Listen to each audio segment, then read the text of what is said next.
Welcome back to Vegas Live with Ninon. I'm Ninon, your host, and you know we're down here at the Pepper Mill on the red couch, and I have Brian with me. Brian is a reoccurring actually guest on the show. You were on some time ago. You haven't been on for quite a long time, and it seems like an awful lot has happened between then and now with Brian.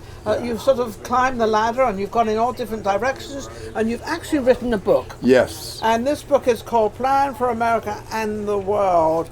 I thought that's what we were doing, but he's now got it written down as of that. I'll put that right there. So, sure. What is your plan? Because your plan is now in black and white. It is. Now, I was thinking about going into politics because my life was going pretty good. You sure you really want to do that? Well, yeah. Ruin your whole life? Wait till you hear the story. I'm in agreement with you. I realized I would be like a drop of black ink in a sea of white ink because I would go to Washington and the unethical agreements that are going on there, I wouldn't get anywhere. No. But I still wanted to help, so I said, I'll write a book and I'll talk about the issues. Well, number one, first of all, how long has the book been out? It's been out for about 2 years. 2 years? Yeah. And how's it going? Are people buying it? You know, I never wrote the book. Some people are buying it, but I never wrote the book as an income source. I wrote it as a way to educate people. No, I'm not thinking about income. People. I'm thinking about, are people out there listening to your story? Because obviously you have a good story if you wrote it. You must think it's good, otherwise you wouldn't write it either. I have gotten feedback from people that the book is easy to read. The things that I have come up with, solutions, and the organizations that I point out are some of the best in the world for helping out with drug abuse and helping criminals be rehabilitated. I think this is one kind of the biggest things that we seem to have with this drugs.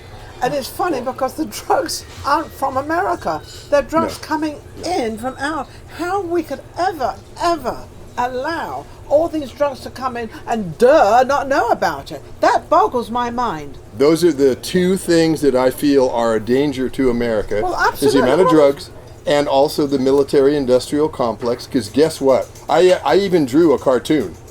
If the companies right here, if they are not using up the inventory, they're out of business.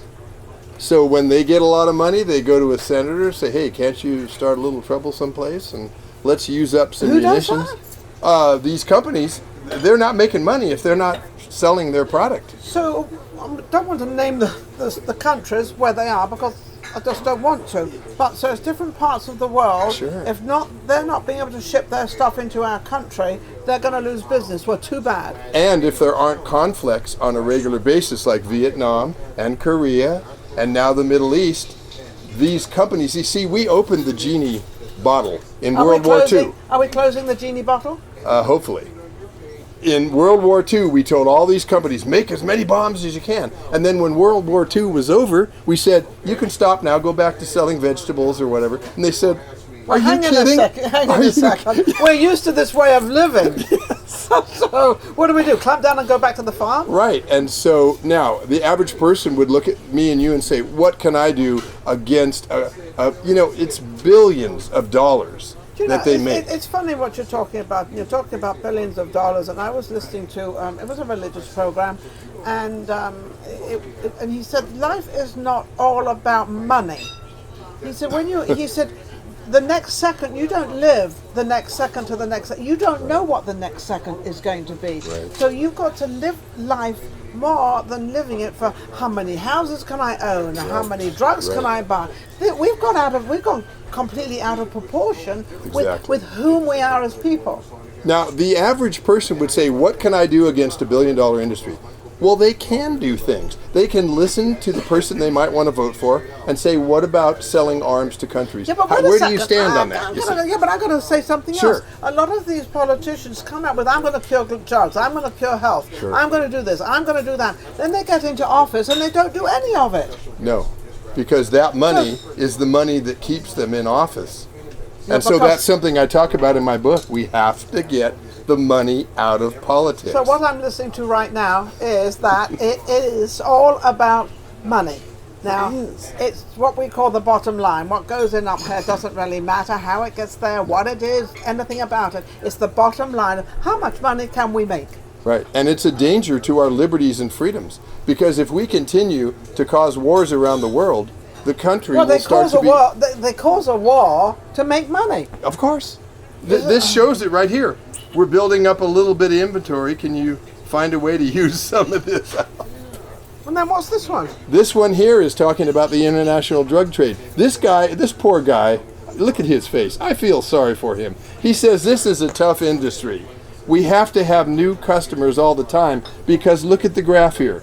People who died from drugs, they're losing their customers. Funny, this was all on television this morning about how many, yes. Right. So it's all about, I think we just lost a whole complete portion of what life is really all about. Right. And I think this drug thing, bringing this drug thing into our younger generations, which you'll find a lot of these people that sell drugs hang around the schools.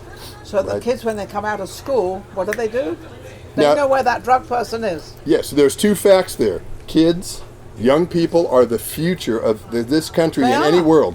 And if they're using drugs, we are poisoning our future. Well, they don't, I mean, you can't run a country with drugs inside of you because you really don't give the right message out because it's going to be boggled up because you're full of drugs and everything else. All right, so we've talked about what they're doing. What's the cure?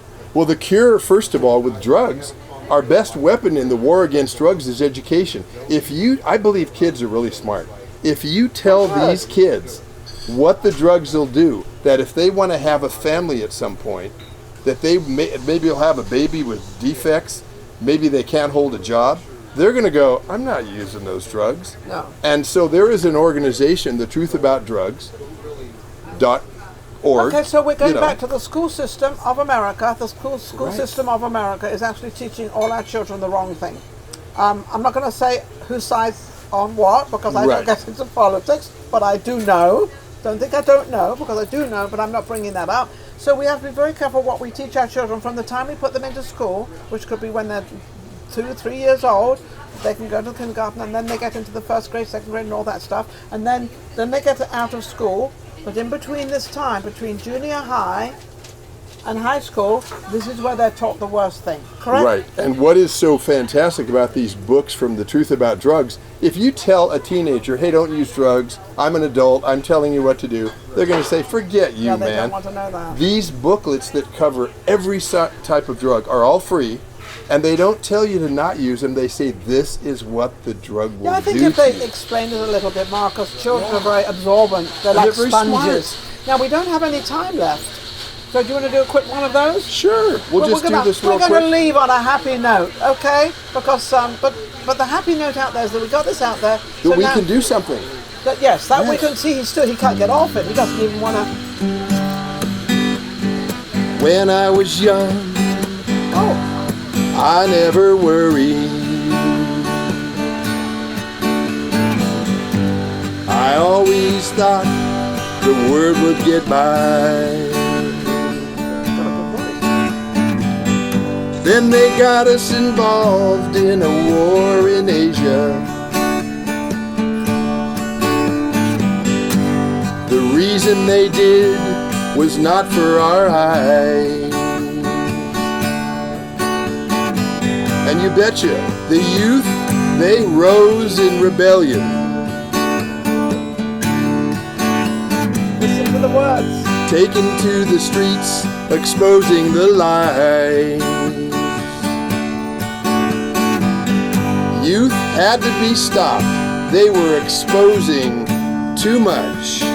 Listen to the younger generation. So drugs were introduced to silence the cries. On that, Brian, I'm going to thank you so much for bringing this word out.